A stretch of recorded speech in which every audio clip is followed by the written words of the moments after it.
पश्चिम बंगाल में आए दिनों एक और मामला काफी बढ़ चढ़कर कर निकलता हुआ दिखाई दे रहा है। वो मामला है हुमायूं कबीर का।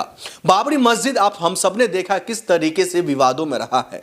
ये बाबरी मस्जिद आखिरकार अयोध्या टू पश्चिम बंगाल क्यों हो रहा है? आखिरकार बाबरी मस्जिद का जो मामला है, बाबरी मस्जिद का जो कंट्रोवर्सी है, वो अयोध्या से अब पश्चिम बंगाल क्यों पहुंच गया है? आखिरकार हुमायूं कबीर कौन है? इसको फंड कौन कर रहा है? इसके पीछे किस पार्टी का हाथ है? ये तमाम चीज हम आपको बारीक से बताएंगे। माफ कीजिएगा, सबसे पहले हम आपको बता दें जब हुमायूं कबीर ने यह ऐलान किया था, जो हम उसी दिन बाबरी मस्जिद का नींव रखेंगे जिस दिन अयोध्या में बाबरी मस्जिद का ढांचा तोड़ा गया था। ये बयान सुनते ही ममता बनर्जी ने अपने पार्टी से उसको निष्कासित कर दिया, अपने पार्टी से उसको निकाल दिया, अपने पार्टी से कोई मतलब, उसके साथ कोई सी भी तरीके का रिश्ता नहीं रखा। उसके बाद भारतीय जनता पार्टी लगातार ममता बनर्जी और हुमायूं कबीर पर हमलावर होते हुए दिखाई दे रहे थे और वो लगातार ये कहने के कामकाज कर रहे थे जो ममता बनर्जी ने हुमायूं कबीर को पाला है। ममता बनर्जी हुमायूं कबीर को जो है उकसाया है और साथ ही साथ ममता बनर्जी के कहने पर ही पश्चिम बंगाल में फिर से बाबरी मस्जिद बन रही है। लेकिन इन तमाम सवालों का उस वक्त जीरो वैल्यू हो जाता है जब ममता बनर्जी ने हुमायूं कबीर को निकाल दिया और निकालते ही साफ साफ वो ये कहने का कामकाज कर रही है जो हमारे प्रदेश में कुछ भी कर लो, हमारे प्रदेश में भारतीय जनता पार्टी कितना भी गिर जाए, लेकिन हम अपने प्रदेश में हिंदू मुसलमान नहीं होने देंगे और यही कारण रहा हुमायूं कबीर को निकाल दिया। लेकिन हाल ही फिलहाल में लगभग महज 2 से 3 दिन पहले अब वहां पर शिलान्यास हो चुका है और बाबरी मस्जिद बनना शुरू हो गया है। लगभग कहा आंकड़ों के हिसाब से तो यही कहा जा रहा है जो 6 से 7 करोड़ रुपया फंड के जरिए आ गया है।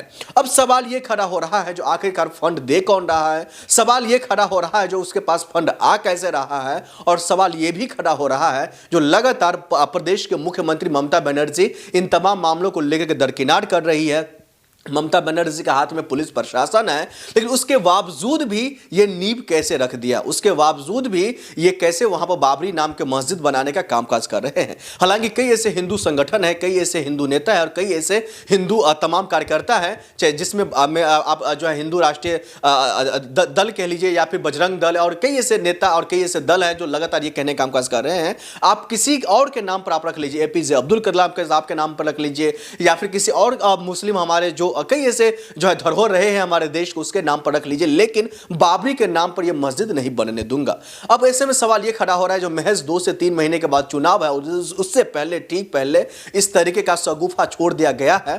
अब ऐसे में प्रदेश का माहौल क्या रहता है? हालांकि ममता बनर्जी पहले कह चुकी है हमारे प्रदेश में कोई भी हिंदू मुसलमान करने की कोशिश करेगा तो उसको छोड़ा नहीं जाएगा, कानून अपना कानूनी तरीके से उस पर कार्रवाई करेगा, लेकिन कानून के तरीके से हुमायूं कबीर पर क्यों नहीं कार्रवाई कर रहा है? क्या ममता बनर्जी का हाथ वहां पर बन जाता है कि वो क्यों नहीं साफ साफ अपने पुलिस पर को आदेश देती है जो आप इसको गिरफ्तार करो, इसको सलाखों के पीछे भेजो, क्योंकि ये माहौल प्रदेश में बिगाड़ रहा है।